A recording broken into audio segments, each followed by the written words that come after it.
going to do a little pre-trip inspection on the Gladiator.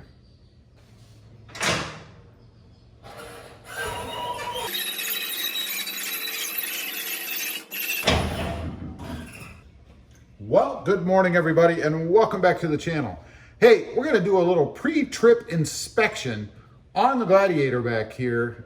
Shortly, we're going to be taking a pretty long trip in the Gladiator, and there's a few things that when I go on a trip like this, I like to check to make sure that everything is good. So I'm going to bring you guys around with me, kind of show you the stuff that you should check, or at least that I check, when I'm going to take a vehicle out on a long distance trip. In this case, the Gladiator. Okay, first place I'm going to start, should be the most obvious I think, are the tires. I want to make sure that they're properly inflated, right? I mean, the last thing you want to do is to get 2 or 3 hours or more into your trip and find out you have low tire pressure. So you need a simple tire pressure gauge, and then you got to check inside the door and see what your tire pressure should be. So let's do that. Bring you guys around here with me. Bit of a stretch here. Let's see, and then right up there on the tag, it says 36 PSI all the way around, including the spare, which by the way, don't forget the spare. So let's start off. I'll bring you with me on the first one, right here. And where in the heck, there we go. It helps if you can find the actual valve. Let's see where we're at.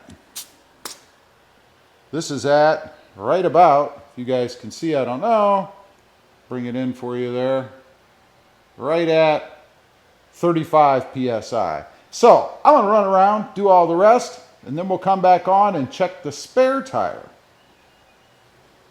Okay, fortunately for me, all of them are perfect, all right at about 36 PSI. Now, one thing I noticed while I was doing this never happens. Every one of the valve stems here were right in that same location.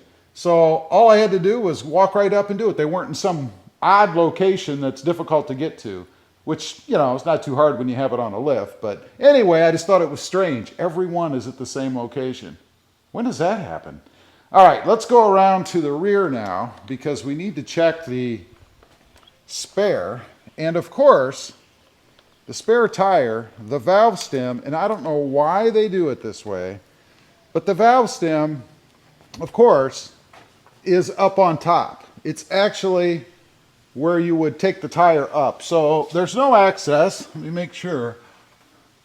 Yeah, there is no valve down here. It's up above. So you actually have to lower the spare tire to be able to check its pressure. What a drag. That means we have to drag out the wrench and all that stuff to be able to lower that tire. So I got to actually lower the Jeep so I can reach inside to grab the tools I need to be able to lower the spare tire. So let me do that. We'll come back on. We'll check the spare tire pressure.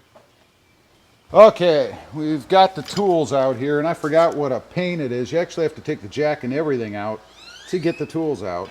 But we have them, so let's go ahead and get this thing set up so we can actually lower the spare tire. You can do this with just 2 of the sections stuck in. And the little square end goes over the nut inside there. And then you use this as a handle, I guess, and just crank it around. And that should lower the spare tire if you've done it right, which is kind of hard to mess up. But what a pain just to have to check the tire pressure. I mean, come on, man. Can't you mount the spare tire with the nozzle on the other side? I guess not. Not the way it's set up. Needs a special wheel, I guess. Well, there you go. We've got it lowered. So let's go ahead and check that pressure. What a pain.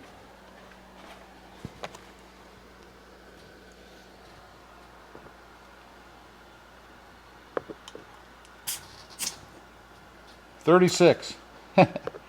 All of that to find out that it is indeed right. There you go. At least we have a regular sized tire under there. Now to put it back up, obviously, just go the other way till it contacts and it's tight.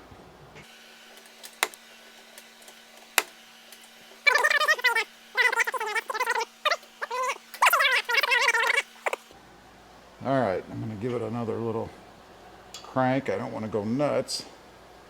But just like that, I think. And that is how you check your spare tire pressure. Now we're going to move on to some easier things. Time to get under the hood. This stuff is pretty easy. Go ahead and open the hood up.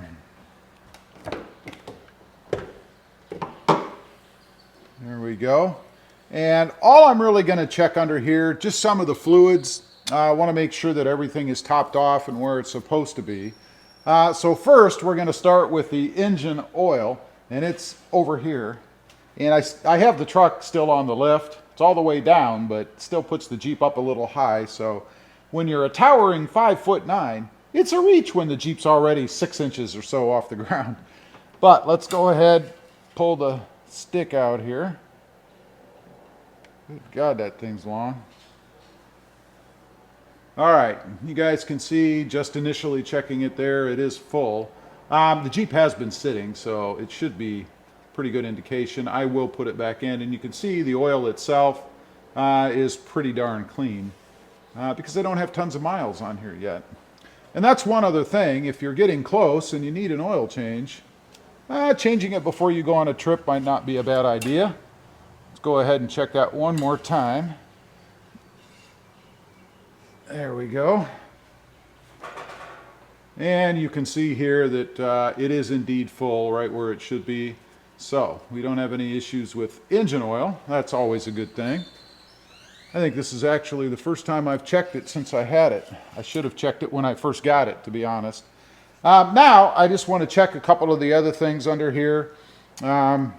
I have a new filter in, of course. Want to make sure that it's in the right place, and it still is. Everything looks good. And then over here we have the, oh, what is this? Looks like power steering fluid. I have to check myself. Let's see. There is a max min line somewhere. Always helps to have a flashlight when you're doing this, just so you can see. The max min here looks like it might actually be, well, it's right up here against the cold air intake. So it would have been hard to see otherwise, but I can see the fluid level in there, and I can see the min max line, and it looks pretty good. Really crappy place to put the markings. They should have put them on the side. Maybe I'll have to do that myself. Doesn't hurt to check your windshield washer fluid, make sure it's full. Mine is topped off already.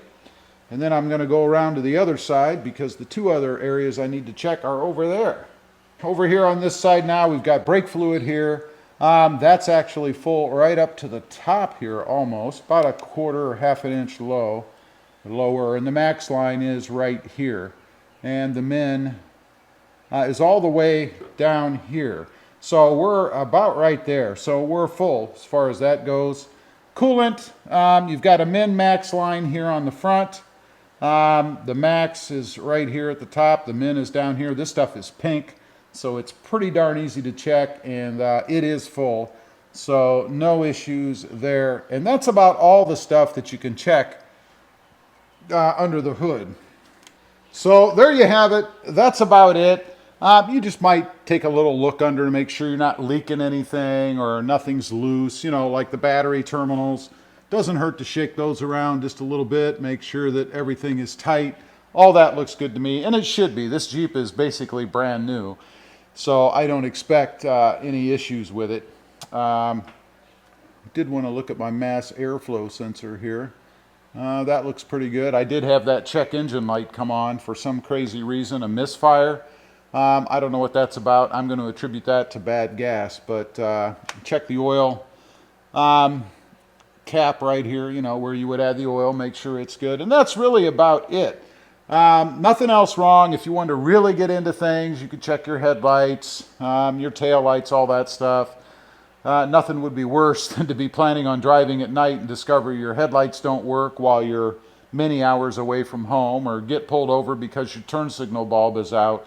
Just little things that you can check before you go on a long trip that might make things a little bit easier. I even know people who have checked their horn to make sure that it works. I guess in case you want to say hello to anybody out there on the road. I don't know. Anyway, just kind of wanted to get on here, run through that stuff a little bit with you guys, and for myself really, to make sure that the Jeep is as roadworthy as it can be, and everything looks tip-top to me. Anyway, appreciate you guys watching. Real quick, if you haven't before and you're interested, check out my other channel. It's all about my 2020 Toyota Tacoma. And don't forget to click that notification bell so that you don't miss out on any upcoming videos. And of course, if you wouldn't mind, hit that subscribe button. Thanks for watching. Stay safe out there. Bye.